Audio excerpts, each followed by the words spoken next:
you a 2-minute warning if we need to. Otherwise, you've got 20 minutes now, and then we'll follow up with Karen, and then we'll go into a final discussion here.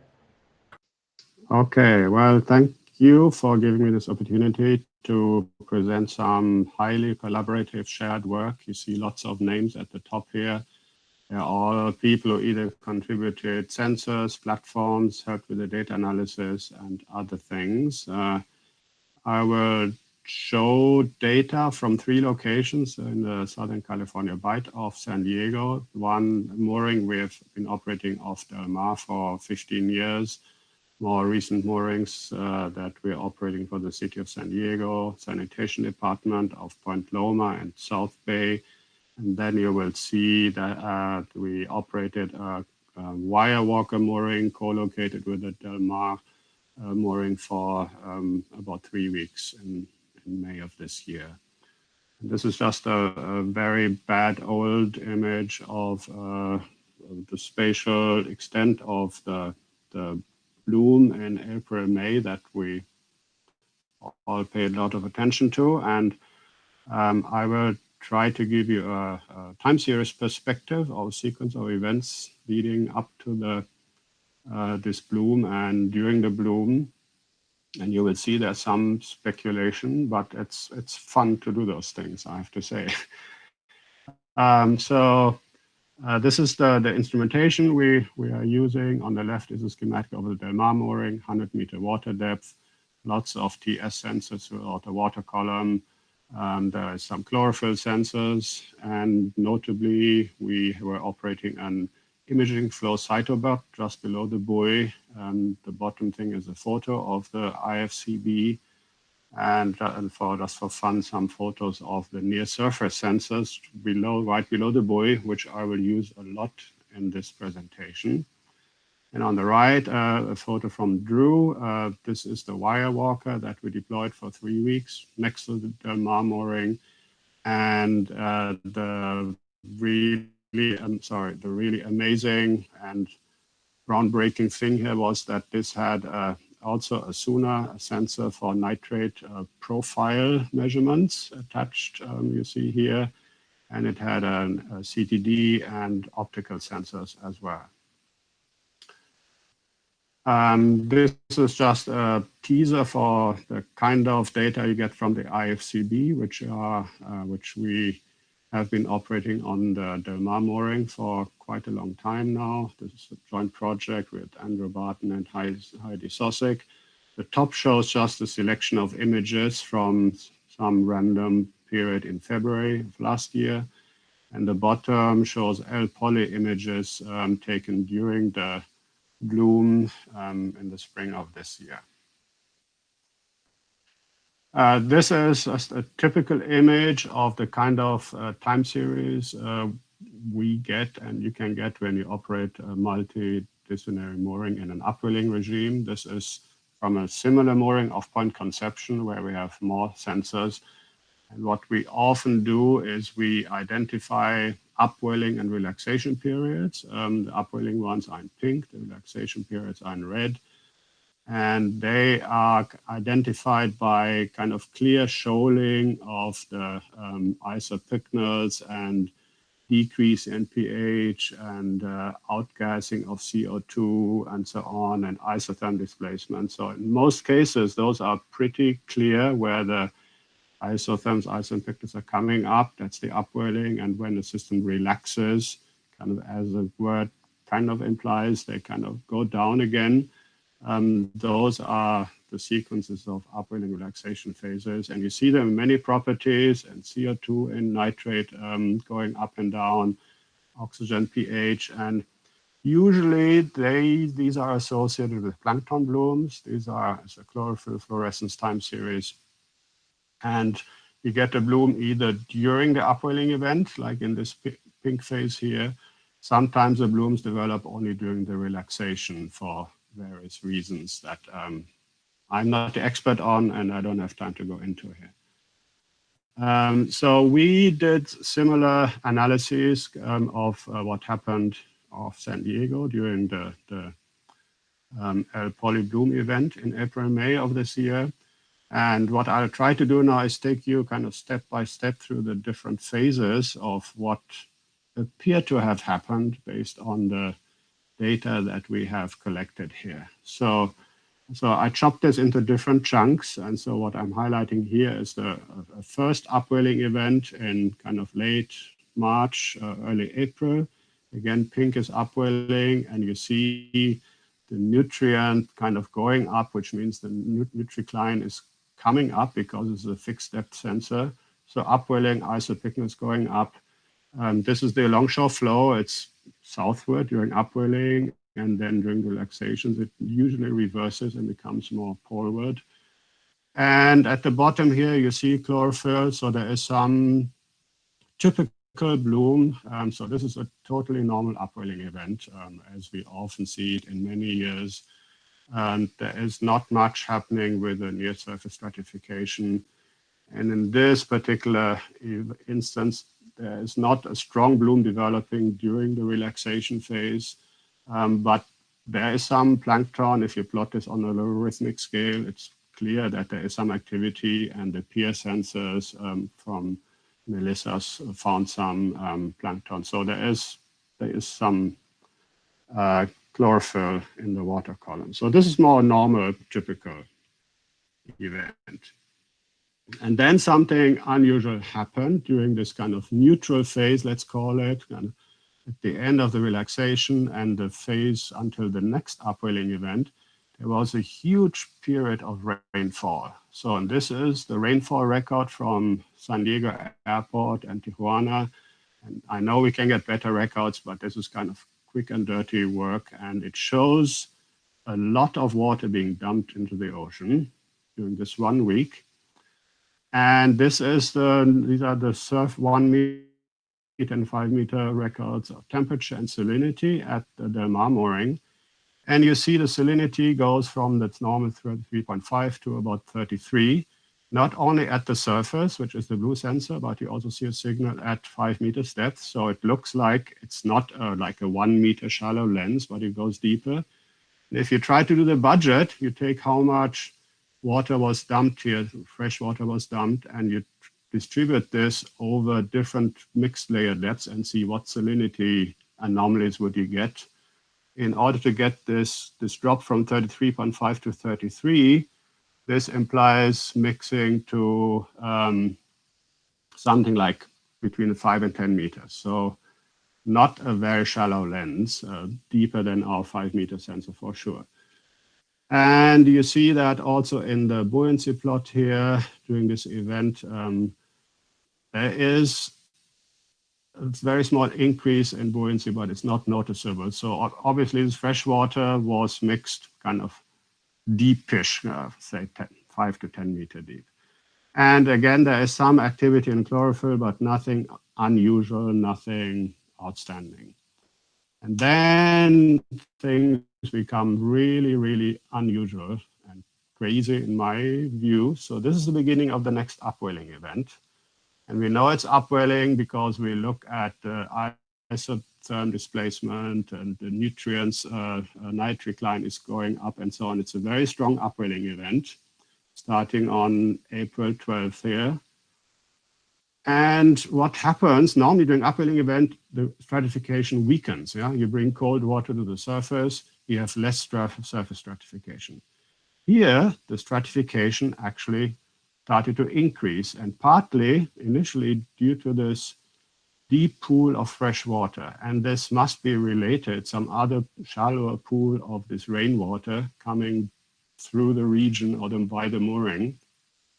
And the freshwater budget makes sense if you try to check it. If you take this amount of water and see how deep do I have to mix it to get this anomaly of salinity of 32 at the surface, you do the same calculation, and you find you mix it down to 2 or 3 meters. So a shallow lens, if you distribute this rainwater over just the upper 2 or 3 meters, you can explain the signal. And it's consistent with the fact that the 5 meter sensor didn't see it. So this looks like here we have a very shallow lens of fresh water, which created some increasing stratification. And I would speculate that this started to favor the development of the L. poly because it is more able to overcome stratification and go and get the nutrients. And here the nutrients were abundant and near the surface, but we had a very shallow lens here. And probably L. poly started to grow and started to form a thin layer at the surface which trapped more heat. And the reason why I'm saying this is that after that, it became even more unusual. This is now the temperature during an active, strong upwelling event. So normally the surface temperature should be cold. There shouldn't be much stratification. And instead, during this phase now, the temperatures at 1 meter go up, and at 6 meters, they drop. So this is a very, very shallow layer that's heating up, that's trapping heat. And I'm pretty sure this is because of the bloom of L. poly very close to the surface, and it creates this stratification. And look here, this is now a plot of the time series of the stratification between 1 meter and 5 meter, calculated from our sensors there. And it goes up a lot. And I will show you in the next slide that this is the highest stratification we have observed at the surface in 10 years. And this happens during an upwelling event where there shouldn't be much stratification. So this is really, really unusual. And it looks like it was created by this bloom that's very shallow at the surface and trapping heat and therefore causing the stratification. And then as a result, we start to see L. poly growing. So this is a time series of the IFCB on the Delmar mooring.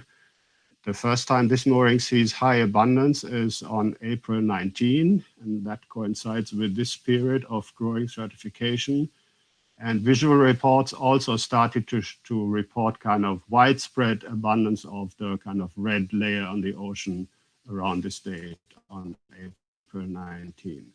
So it looks like this is the time where L. poly had covered the ocean and created this highly stratified layer. And this is just a kind of showing my point about the stratification. So this is now 10 years worth of stratification between 1 and 5 meter on the Delmar mooring. Each color is a different year. And what I just showed you, the stratification that developed, I think because of L. poly, is this here. This is the highest values we have observed in 10 years at the mooring. There are some data gaps, so I can't exclude that while we were servicing the mooring, there might have been some other big similar event. But it is very unusual, especially because it happened during an upwelling event, which should have low stratification.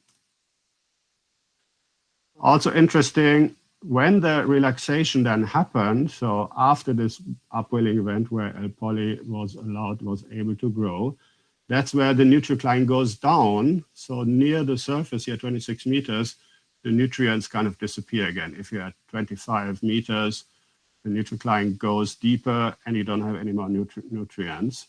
Stratification is still very, very high because of this trapping of the heat near the surface, I think. And L. poly goes to the roof at this point. And this is the IFCB record from the Delmar mooring. The peer samples show something very similar. Very, very high concentrations of L. poly, even though the nitric line went down and near the surface in this shallow layer, there are no nutrients. And of course, the reason is that L. poly is able to dive down and get those nutrients. And this is where Drew's amazing wire walker data come in, because we think we have a kind of direct observation of this thing happening. So correct me if I'm saying the wrong words about this, Drew, but this shows now during May, that's after this relaxation event here. It's in this period here where L. poly is really high and where the nutricline has gone deep. So this is temperature profile at the Delmar mooring, near the Delmar mooring, chlorophyll, fluorescence, and nitrate. And you see, as I just showed you from the mooring record, the nitric line is pretty deep. You have to go down to 30 meters or so to find nutrients. The stratification is very shallow near the surface. It's around 5 meters and sometimes maybe 10 meters deep. So normal plankton that are in the mixed layer, they don't have access to the nutrients here. But look at these concentrations of chlorophyll. So somebody is going down to like 30 meters depth where the nutrients are. And there are periods here where the nutrients seem to be depleted just at the time when the chlorophyll phytoplankton cells are getting down to near where the nutrients are. And more impressively, Drew analyzed this on isopycnal surfaces. So this shows something similar, but the nitrate now is plotted on isopycnal surfaces here. And if there were only physical processes, you wouldn't expect much change of nitrate on an isopycnal because it's just the isopycnals going up and down or water moving onshore, offshore. You would expect to see a kind of a constant nitrate density relationship. And therefore, you wouldn't expect to see much change in nitrate and isopycnals unless there were biological processes. And you see here during this period, the nitrate gets depleted on this isopycnal, and that happens at the time where apparently the plankton cells go down to the depths where the nitric line is here, judged by the abundance of chlorophyll and backscatter. So this looks like some direct observation of L. poly being able to go down in spite of the relaxation phase and in spite of the acidification near the surface and in spite of the nitric line having gone back to lower levels and sustained this bloom for a long time. And this bloom was so intense, by the way, maybe this is nothing surprising to the plankton experts here, but normally when we have chlorophyll fluorescence records, this is a typical daily cycle due to quenching of fluorescence during daytime, which are the white periods. The fluorescence goes down, doesn't really mean chlorophyll concentration went down, it's just a quenching effect. And the highest values we see during nighttime normally. That's why normally we only use the nighttime values in our time series analysis. And this is during the normal bloom here in the first upwelling event. But during this intense bloom with L. poly, we actually find highest fluorescence during daytime in spite of the quenching effect. So that means that during daytime, there's a very strong cycle in chlorophyll and it overcomes somehow the quenching effect or turns off the quenching effect. I'm not the expert. I just thought that was very interesting to see that during this strong bloom, we actually see highest fluorescence during the day in spite of quenching. And then at the end of the record, I'm nearly done here, there's another anomalous upwelling event similar to the previous one, where again, we see that so the nitric line is coming up, so nutrients are more available again, but the stratification is also going up. So we have the same surface heating, a shallow surface heating layer. You see this is a stratification density here.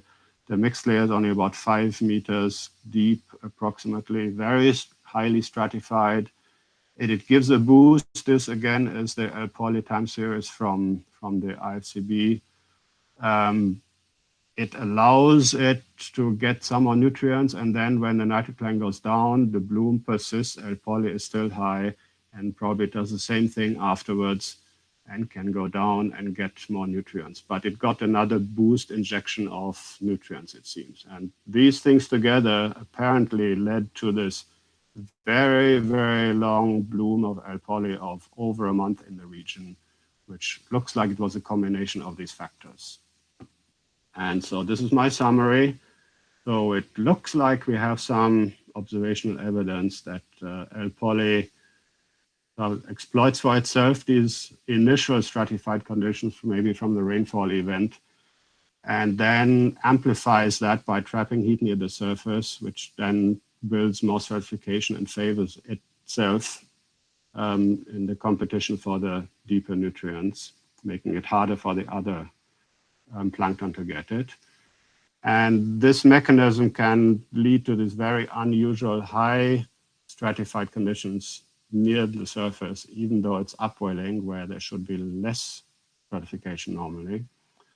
And in this particular case, the near surface stratification that apparently was caused partially by the L poly itself, was the largest stratification at the surface that we observed there for 10 years. And that's all. And now Drew can correct me if I got something wrong. Wonderful. Thank you so much. And as with the last sessions, we're going to have, oops.